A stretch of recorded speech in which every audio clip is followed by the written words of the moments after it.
West బెంగాల్లో వారు కన్న కలలు నెరవేర్చినటువంటి నరేంద్ర మోడీ గారి నాయకత్వంలో భారతీయ జనతా పార్టీ అధికారం సాధించడం వారి ఆత్మ ఈరోజు నిజంగా సంతోషంగా శాంతి చేకూరి గతంలో 2011లో ఒక్క సీటు కూడా లేనటువంటి వెస్ట్ బెంగాల్లో ఈరోజు విజయడంకా మ్రోగించి 2/3 మెజార్టీతో అక్కడ ప్రభుత్వాన్ని ఏర్పాటు చేస్తున్నామంటే అక్కడ ప్రజలు ఎంత పెద్ద ఎత్తునో భారతీయ జనతా పార్టీని నరేంద్ర మోడీ గారి నాయకత్వాన్ని వారు ఎంచుకున్నారో దీన్ని బట్టి స్పష్టమవుతా ఉన్నది. అనేకమైనటువంటి సమస్యలు ఇన్ఫిల్ట్రేషన్ దగ్గర నుంచి అక్కడ ఉన్నటువంటి పావర్టీ వరకు అక్కడ ప్రజలు ఒకటి పెద్ద సమస్యగా భావించినటువంటి ఇన్ఫిల్ట్రేషన్ని భారతీయ జనతా పార్టీ అడ్డుకుంటుందని అక్కడ అనేక అభివృద్ధి కార్యక్రమాలతో పేదవారికి చేయూత దొరుకుతుందన్న పూర్తి విశ్వాసంతో ఈరోజు భారతీయ జనతా పార్టీని గెలిపించారు.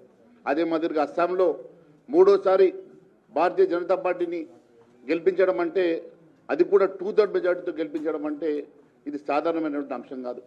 నరేంద్ర మోడీ గారి నాయకత్వంలో పూర్తి విశ్వాసాన్ని దేశ ప్రజలు ఈరోజు చూపిస్తూ ఉన్నారు. మొన్నటికి మొన్న మహారాష్ట్రలో కానీ, ఢిల్లీలో కానీ, హర్యానాలో కానీ, ఈరోజు వెస్ట్ బెంగాల్ కానీ, ఒరిస్సా, అస్సాం కానీ, ఇప్పుడు పక్కన ఉన్నటువంటి ఒరిస్సా దగ్గర నుంచి అన్ని రాష్ట్రాల్లో ఒకటొకటిగా భారతీయ జనతా పార్టీ కైవసం చేసుకుంటూ అదే మాదిరిగా ఈ ఎన్నికల తర్వాత మొదటిసారి తెలంగాణ రాష్ట్రానికి వారు కాలు మోపుతున్నారంటే ఖచ్చితంగా తెలంగాణ ప్రజానీకానికి ఒక దశాదిశ నిర్దేశించడానికి, భారతీయ జనతా పార్టీకి ఒక దశాదిశ నిర్దేశించడానికి మరి ఇక్కడ ఒక సూచనప్రాయంగా వారు మరి ఇక్కడ ప్రజానీకానికి నేను ఉన్నాననేటువంటి భరోసా ఇవ్వడానికి వారు వస్తున్నటువంటి సందర్భంగా ఖచ్చితంగా రేపు రాబోయేటువంటి ఏ ఎన్నికైనా తెలంగాణ రాష్ట్రంలో ఖచ్చితంగా భారతీయ జనతా పార్టీ విజయం సాధిస్తుందని మరి రామచంద్రరావు గారి నేతృత్వంలో రాబోయేటువంటి ఎన్నికల్లో భారతీయ జనతా పార్టీ తెలంగాణ రాష్ట్ర ప్రభుత్వాన్ని ఏర్పాటు చేస్తారన్న విశ్వాసంతో మరి వారికి ఘన స్వాగతం పలకడానికి ప్రజలంతా కూడా సమాయత్తమవుతున్న సందర్భంగా మరి అన్ని రాష్ట్రాలలో ఈ విజయాన్ని చేకూర్చి విజయాన్ని ఇచ్చినటువంటి ఆ ప్రజానీకానికి మరి ధన్యవాదాలు తెలియజేసుకుంటూ నరేంద్ర మోడీ గారి నాయకత్వానికి, అమిత్ షా గారి నాయకత్వానికి మరి ధన్యవాదాలు తెలియజేసుకుంటూ అవకాశం ఇచ్చిన ధన్యవాదాలు తెలియజేస్తాను. Thank you.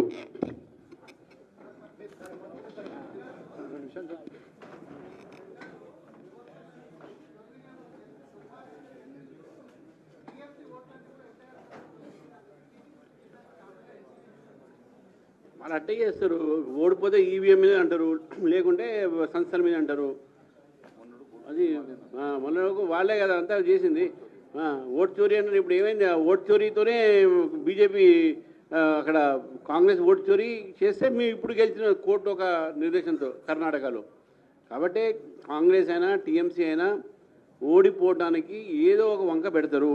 ఓడిపోయిన తర్వాత ఈవీఎంలు అంటారు, ఓడిపోయిన తర్వాత ఈసీ అని అంటారు, ఓడిపోయిన తర్వాత చివరికి ప్రజలను అంటారు, ఓడిపోయిన తర్వాత మోదీని అంటారు, చివరికి ఎక్కడ గెలవకపోతే దేశాన్ని కూడా అనేటటువంటిగా ఘరును వీళ్ళు.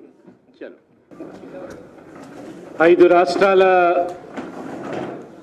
ఎన్నికల ఫలితాల అనంతరం నరేంద్ర మోడీ గారు మూడోసారి ప్రధానమంత్రిగా బాధ్యతలు చేపట్టి మే 10వ తేదీ నాడు తెలంగాణకు హైదరాబాద్లో అడుగు పెట్టడము యావత్తు తెలంగాణ ప్రజానికమంతా కూడా ఇవాళ వారికి బ్రహ్మరథం పట్టడానికి ప్రజలు ఇవాళ సిద్ధంగా ఉన్నారు. ఫలితాల సందర్భంగానే దేశవ్యాప్తంగా ఉన్నటువంటి తెలంగాణలో కూడా అనేక మంది మేధావులు, ప్రముఖులు పశ్చిమ బెంగాల్ గెలుపు వారు ఆస్వాదిస్తూ నరేంద్ర మోడీ గారికి ప్రత్యేకంగా ధన్యవాదాలు తెలుపుతూ ఉన్నారు. కలకత్తా నుంచి కూడా చాలామంది నా మిత్రులు ఉదయం ఫోన్ చేసి మేము విముక్తులం అయిపోయినాము, ఏ ఒక్క టీఎంసీ యొక్క రాక్షస పాలనలో బందీలుగా మారాము, వారి అరాచకాలు, దౌర్జన్యము, అవినీతి, ఏ రకంగా చొరబాటుదారులను, వలసదారులను ప్రోత్సహించి కేవలం ఓటు బ్యాంకు రాజకీయాలకు పాల్పడ్డారో ఇవాళ ప్రజలు ప్రజాస్వామ్యాన్ని గెలిపించారు.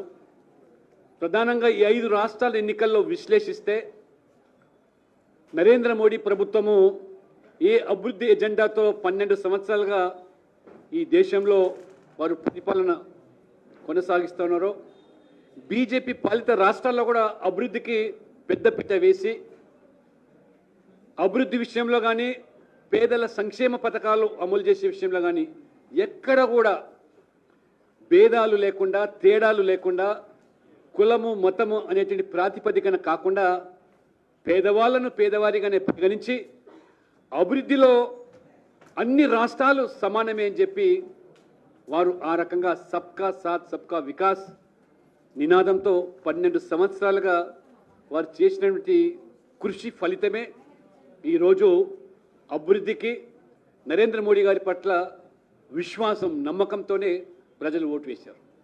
एक और विकास और दूसरी ओर मोदी जी का ऊपर जो विश्वास जो लोगों ने जताया, देश भर में आज हमारे तेलंगाना के आवाम भी बड़ी उत्सुकता से मोदी और देख रहे हैं. तेलंगाना ప్రజలు కూడా మాకు అభివృద్ధి కావాలి. 2 పార్టీలు 10 సంవత్సరాలు బీఆర్ఎస్, 2.5 సంవత్సరాలుగా కాంగ్రెస్ పార్టీ, ఈ 2 పార్టీలు కూడా తెలంగాణ సంపదను దోచుకుంటూ ఉన్నాయి. గతంలో ఒక కుటుంబం దోచుకుంటే మొత్తం ఆ రోజు బీఆర్ఎస్ ప్రభుత్వంలో, ఇప్పుడు ఈ రేవంత్ రెడ్డి గారి ప్రభుత్వం ఈ తెలంగాణ సంపదను ఏ రకంగా మరి ఢిల్లీలో ఉండే కుటుంబానికి వీరు దారాతం చేసేస్తున్నారో ప్రజలు అందుకనే ఈరోజు మార్పు కోసం బీజేపీ వైపు చూస్తున్నారు. ఇవాళ చాలా స్పష్టంగా ఓటింగ్ సరళిని చూసినట్టయితే ఏ ప్రభుత్వాలైతే అభివృద్ధి పేరు మీద, పేదల సంక్షేమం మీద, అవినీతికి తావు లేకుండా, దళారీ వ్యవస్థ లేకుండా నేరుగా పేదవాడికి అందించేటువంటి ఈ పథకాలు, కార్యక్రమాలు, అది అస్సాంలో అయితే కానివ్వండి, ఇవాళ పుదుచ్చేరిలో కానివ్వండి, ఆ రకంగా ప్రో ఇన్కంబెన్సీ ఓటు ఈ 2 రాష్ట్రాల్లో బీజేపీ సాధిస్తే, మరి మిగతా 3 రాష్ట్రాల్లో బీజేపీ ఇతర పాలన రాష్ట్రాల్లో ఒకవైపు టీఎంసీ, మరోవైపు డిఎంకే, మరోవైపు లెఫ్ట్ ఫ్రంట్, ఈ 3 పార్టీలు కూడా మూట కట్టుకున్నటువంటి అప్రతిష్ట పాలు, అవినీతి, వారి యొక్క బంధుప్రీతి, మంత్రులు సైతం కూడా వారు అరెస్ట్ అయి జైల్లోకి వెళ్ళిన ఉదంతాలు ఈ 3 రాష్ట్రాలనే బాహాటంగా చూశారు. అందుకనే ఇవాళ ప్రజలు ఎన్ని వందల వేలు కోట్లు ఖర్చు పెట్టినా, మీరు చూసారు తమిళనాడులో ఏ రకమైనటువంటి మరి ఎన్నికల్లో డబ్బుని వెదజల్లారో, అయినా ప్రజలు ఇవాళ ప్రజాస్వామ్యానికి పట్టం కట్టారు. అందుకనే తెలంగాణలో కూడా ఈ 2 పార్టీలు గుణపాఠం కావాలి. డబ్బుతో రాజకీయాలు చేస్తాం, డబ్బు వెదజల్లుతాం, ఎన్నికల్లో గెలుస్తామని ధీమా అయితే వ్యక్తం చేస్తున్నారో ఖచ్చితంగా ఈ 5 రాష్ట్రాల ఎన్నికల ఫలితాలు వారికి మరి గుణపాఠం చెప్పుతాయని చెప్పి ఈరోజు సాకులు వెతుకుతూ ఉన్నారు. ఇవాళ ఎస్ఏఆర్ పేరు మీదనో లేదా ఈవీఎంలలో జరిగినటువంటి